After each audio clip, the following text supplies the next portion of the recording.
Salve, salve, fiel torcida, tudo bem com vocês? Aqui é a Marcinha de volta pelo canal TV Timão, as informações, os bastidores, o dia a dia do Corinthians e as notícias mais relevantes das últimas horas. Sejam todos bem-vindos. Deixa aqui o seu like no canal, inscreva-se gratuitamente, compartilhe os vídeos e ative o sininho de notificações. O alô da Fiel de hoje vai para o João Carlos Ferreira, também o José Alves e todos em Mairiporã e ainda o Luiz Carlos Xavier do Butantã. Obrigada, viu, pelo carinho diário de vocês aí. Agora sim tem informações. Pessoal, antes de irmos aqui para o mercado da bola, tem uma notícia interessante que eu quero compartilhar com vocês daqui a pouquinho. Vamos aí mais uma vez enveredar, pelas repercussões do ambiente político-administrativo do Corinthians. Mais uma. Parece que o Corinthians é assim um poço sem fundo, Quanto mais cava, mais coisas aparecem. Olha só. Essa é uma matéria da Gazeta Esportiva que trata de contratos aí que, segundo a matéria, são lesivos ao clube. E que essa matéria traz pra gente? É uma matéria assinada pelo repórter Thiago Salazar, que afirma que Augusto Melo, antes de deixar o clube, assinou aditivos com multa que pode impactar nos cofres do Corinthians. Essa multa pode custar ao Corinthians quase 30 milhões de reais. É assim, o presidente afastado, Augusto Melo, está aí afastado do cargo por cerca de 3 semanas e, segundo a matéria da Gazeta, ele teria assinado 2 aditivos com empresas do grupo RF Segurança e Serviços, que são responsáveis pelos serviços de vigilância e limpeza no Parque São Jorge. Assim que entrou a nova diretoria, a diretoria que é presidida pelo interino Osmar Stabile, detectou que alguns desses documentos prejudicam ou poderiam prejudicar financeiramente o Corinthians. Antes dessa alteração, ou dessa suposta alteração, os contratos estariam alinhados ao mandato de Augusto Melo e iriam expirar no fim de 2026. A multa rescisória equivalia a 1 mês de prestação de serviço. Com as mudanças que foram implementadas, os vínculos teriam sido estendidos até junho de 2030 e agora, para romper os acordos, o Corinthians teria que pagar todas as mensalidades previstas até o final do novo prazo, ou seja, quase 30 milhões de reais, mais ou menos 29 milhões e 600 mil reais. Segundo a atual diretoria, e de acordo com as informações da Gazeta, os documentos não estavam registrados nos sistemas internos nem teriam sido localizados nos setores jurídico e administrativo. A suposta descoberta só teria ocorrido após uma reavaliação dos contratos vigentes. O diretor jurídico do Corinthians, o Leonardo Pantaleão, falou o seguinte, abre aspas, ao tomarmos posse, começamos a verificar empresas que prestavam serviços ao Corinthians, entre elas a de segurança e limpeza, que sempre foi alvo de questionamentos internos, de onde vêm, se estão regularizadas. Em paralelo, fizemos uma nova cotação no mercado e o departamento administrativo escolheu uma nova prestadora, fecha aspas, explicou Leonardo Pantaleão.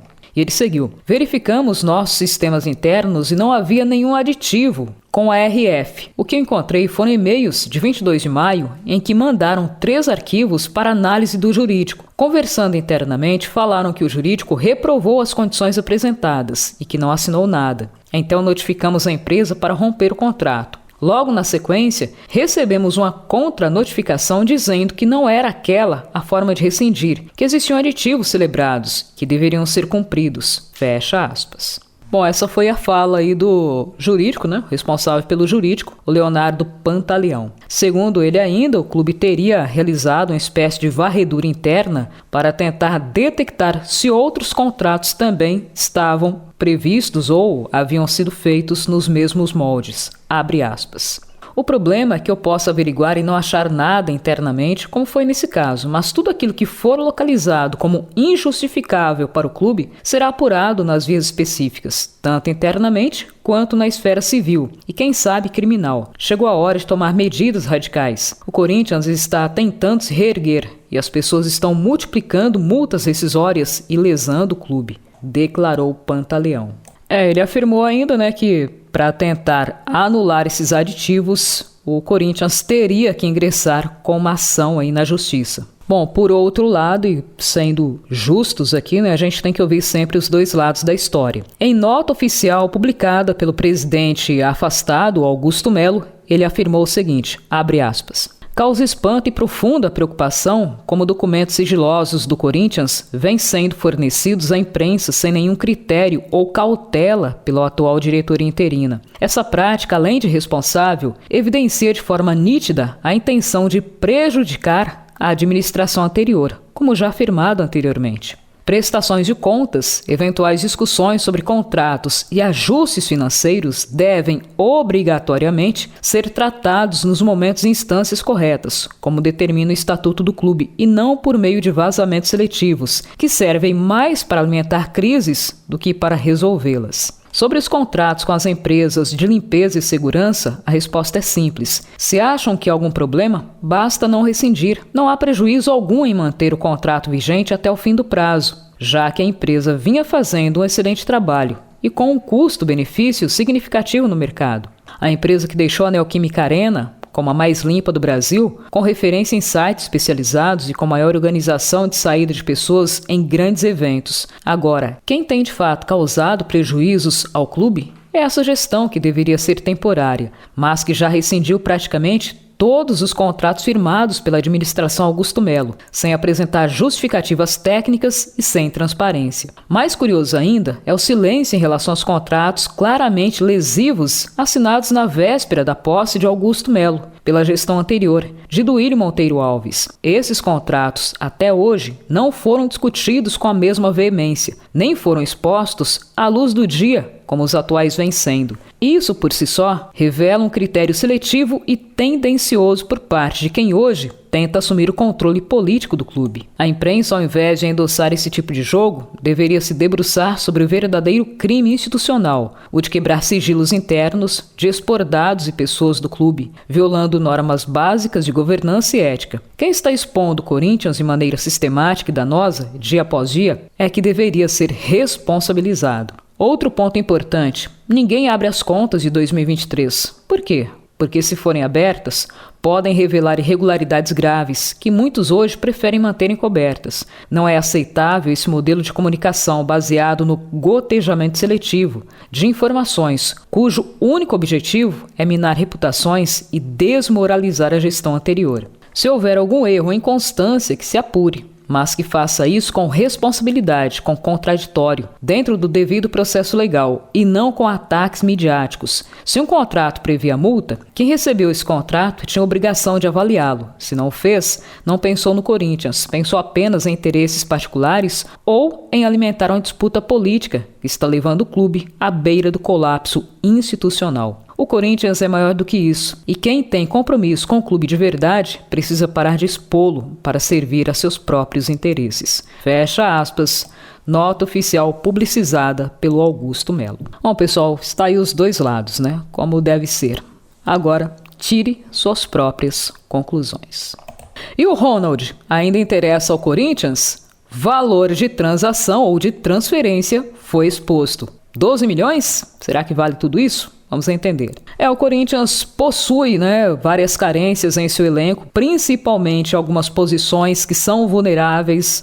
O departamento de futebol entende que essas contratações em que pese a situação financeira do clube devem acontecer. Sem isso, o clube perde o seu poderio para o restante da temporada. E o Corinthians monitora a situação de Ronald. É um atacante que atua aí pelos flancos e que defende o Swansea City, que é um time galês, atua no futebol inglês na segunda divisão.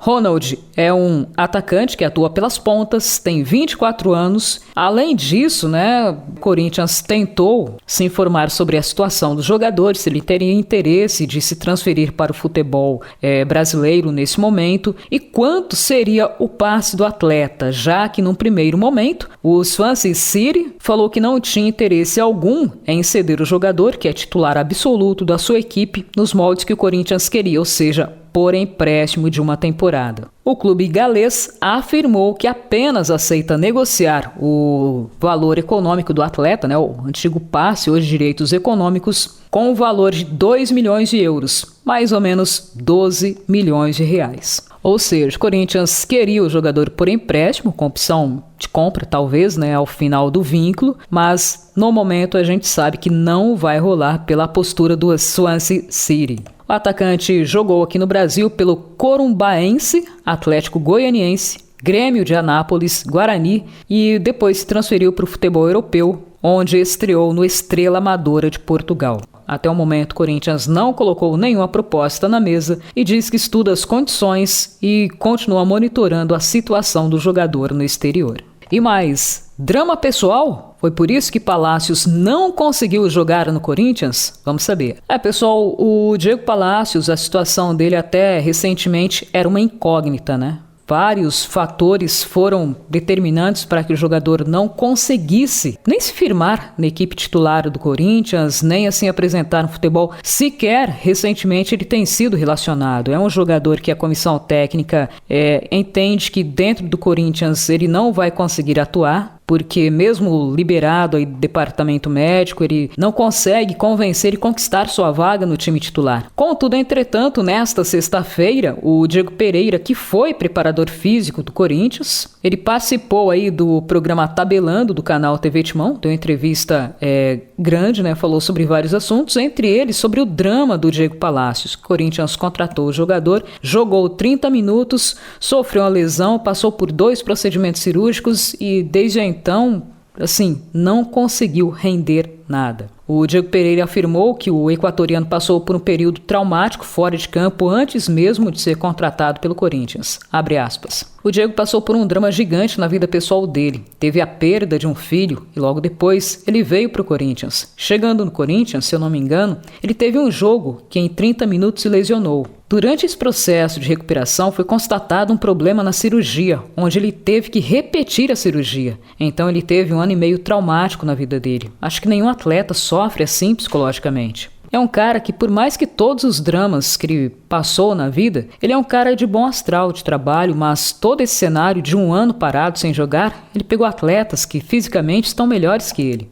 Dentro de uma competição tão exigente como o Campeonato Brasileiro, você infelizmente não tem o tempo de esperar. Você não tem oportunidade. Então digo mais pela questão aí do Ramon. Ele priorizava os atletas que estão com mais ritmo de jogo. Não era o caso do Palácios. Fecha aspas. Que drama, hein? Além disso, teve o caso da cirurgia também, né? Como o Diego Pereira citou aí, o Palácio passou por 2 procedimentos cirúrgicos. O primeiro deixou a desejar e foi, um dos motivos que, culminaram com a treta interna, né? O Diego Palácios até queria deixar o Corinthians à época. Chegaram lá, conversaram com ele, né? Acalmaram os ânimos e tal, porque ele culpava o departamento médico e os médicos que realizaram a cirurgia pela complicação do procedimento cirúrgico e por ele ter que ser submetido a um novo procedimento para corrigir o primeiro. Foi um rolo danado. E desde então, né, Palácios, infelizmente, não conseguiu desempenhar o seu futebol. Foi contratado para ser a solução da lateral esquerda e atualmente está encostado no Corinthians.